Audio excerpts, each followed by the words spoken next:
আজকে সকাল সকাল উঠে ব্রাশ করে নিই, তারপরে ভাই যেগুলো ঘুমিয়েছিলাম ওগুলো গুছিয়ে টুছিয়ে ভাই চা খেতে চলে যাই। চা খাওয়ার পরে এই দেখো ভাই ব্রিজটা, তবে একটা কেক নিয়ে দেখো কাজের সাইডে এসে একটা ঘুঘু ভাই বসে আছে, ওই জায়গাতে বাসা করেছে, 2বার ভাঙার পরও ওখানেই বাসা করেছে।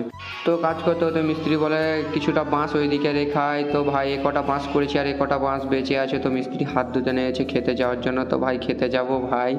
তো এই দেখো এই খাওয়া দাওয়া করে এসে এই কাজটা হয়েছে ভাই, খাওয়া দাওয়া করে চলে এসে দেখো ভাই এই কাজটা হয়েছে আমাদের। দেখো মিস্ত্রি রড বাঁধছে। তো ভাই কাজটা ছেড়ে গোসল টোসল করে আবার বাসার দিকে যাই। তো এই দেখো ভাই বাসার দিকে এসে গামছাটাকে গুছিয়ে টুছিয়ে ভাই রেখে দিলাম। তারপর মাথাতে একটু তেল টেল দিয়ে ভাই চিরুনি করে নিয়েছিলাম। তো গাড়িটা নিয়ে আমাকে যেতে হবে মোড়ের দিকে এখন। তো ভাই গাড়িটা বের করে নিলাম, বের করে ভাই আরেকটা বন্ধু আছে গাড়িতে বসবে, তো ভাই আমি এখানে আছি। তো ভাই দুজন মিলে চলে গেলাম বাসার চায়ের দোকানের দিকে, তো চাটা খেয়েই ভাই যেতে হবে আমাকে আবার সবজি কিনতে। তো এই দেখো ভাই পয়সা দিয়ে দিতে হবে।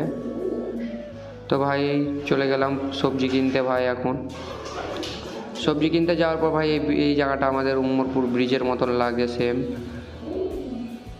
তো এই ব্রিজটা দেখো ভাই পুরো সেম উমরপুর ব্রিজের মতন, মিয়াপুর। দেখো ভাই এই মুড়ির দোকানে চলে এসে ভাই শুকনো মুড়ি, সাদা প্লেন মুড়ি, তার সাথে ভাই চপ আর একটা ছিল, একটা ভেজিটেবল ছিল। তো ভাই চাল শেষ হয়ে গেছিলো ভাই, সব কিছু আনার পর ভাই চাল দেখছি নাই, তো চাল আনতে চলে এসলাম। তো ভিডিওটা এখানে শেষ করছি, আর ফলো করে